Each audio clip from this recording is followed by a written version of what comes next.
వీక్షిస్తున్న తెలుగు ప్రేక్షకులందరికీ నమస్కారం.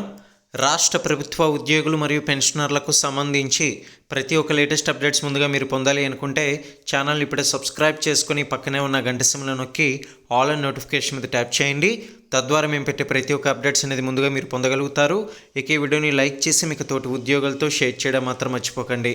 ఇక రాష్ట్ర ప్రభుత్వ ఉద్యోగుల యొక్క బకాయిలపై ఇప్పటికే ప్రభుత్వానికి ఎన్నో సందర్భాల్లో తెలియజేసిన విషయం తెలిసిందే.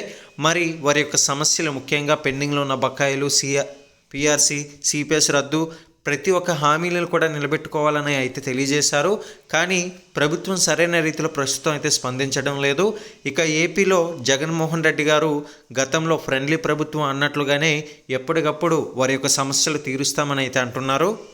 అయితే ఇప్పుడు ఉద్యోగుల యొక్క బాధని, ఇబ్బందుల్ని ఇప్పుడు చూడొచ్చు. బకాయిలు అడిగితే నిర్బంధిస్తారా అని ప్రశ్నలు అయితే వేస్తున్నారు.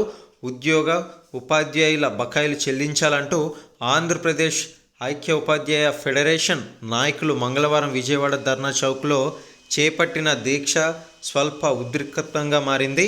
ప్రస్తుతం పోలీసులు అయితే భారీగా మోహరించి ఆందోళనకారులను అదుపులోకి అయితే తీసుకొని పోలీసుల జీపులు అయితే తరలించారు. ఇక తర్వాత చూసుకున్నట్లయితే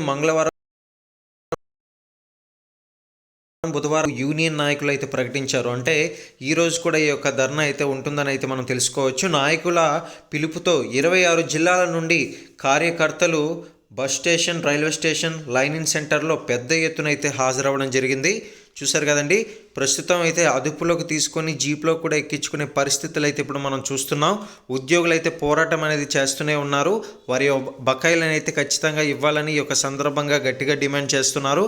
ఏదేమైనా సరే ప్రభుత్వం సరైన రీతిలో ఎప్పటికైనా స్పందిస్తుందా లేదని అయితే ఒక ప్రశ్నార్థకంగా మారింది. వచ్చే ప్రతి ఒక్క అప్డేట్స్ని అయితే ఫాలో అవుతూ ఉండండి. Thank you.